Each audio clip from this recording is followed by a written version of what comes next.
നമസ്കാരം. ഇന്ന് ഞാൻ പുതിയ ലെസൺ എടുക്കാൻ പോവാ. നിങ്ങൾ എല്ലാരും പാട്ട് കേൾക്കുമ്പോ എല്ലാരും സബ്സ്ക്രൈബ് ചെയ്യണേ. നമ്മള് ഇന്ന് പുതിയ ലെസൺ എടുക്കാൻ പോവാം. അപ്പം പാട്ട് പഠിക്കുമ്പോഴ ഏറ്റവും പ്രധാനപ്പെട്ട 3 സ്വരങ്ങളുണ്ട്. ശ്രുതി സ്വരങ്ങൾ എന്നാണ് പറയുന്നത്. അത് സാ പാസാന്നേ ഉള്ളൂ. അപ്പം അത് നേരെ ആയാൽ മാത്രമേ നമുക്ക് ശ്രുതിയെല്ലാം നേരെ നിൽക്കത്തുള്ളൂ. അത് എല്ലാവരും ശ്രദ്ധിക്കേണ്ട പാഠമാണ്. അപ്പം അതുപോലെ നമ്മൾ നേരത്തെ പഠിച്ച താളത്തിൽ നിന്ന് ഒരു ചെറിയ വ്യത്യാസം. നമ്മൾ നേരത്തെ ഒരടിയ മാത്രമായിട്ടാണ് ആളുകളെ വിട്ടത്. ഒരു കള 1 2 3 4 5 6 7 8 അങ്ങനെ നമ്മൾ ഇട്ടു. ഇവിടെ ഇനി അത് ഈരണ്ടായിട്ട് മാറും. 1 1 2 2 3 3 4 4 5 5 6 6 7 7 8 8 കുഞ്ഞു നിൽക്കട്ടെ.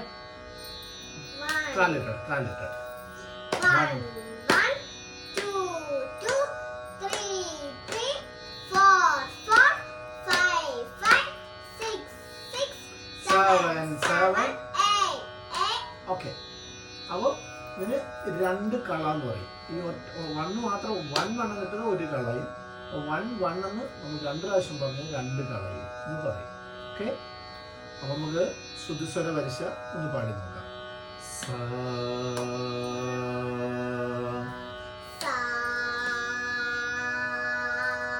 പ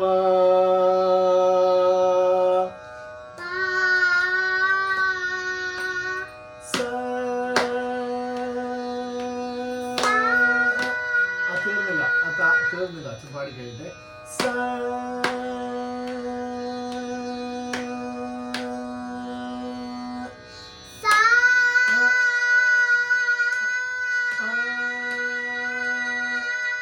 അത്രയുണ്ട്. ഇനി അതിന്റെ ഡിസൈനിങ് ഉണ്ട്.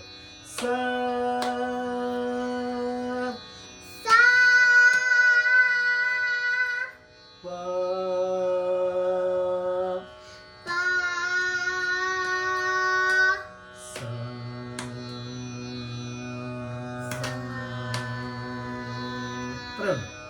കേട്ടെ.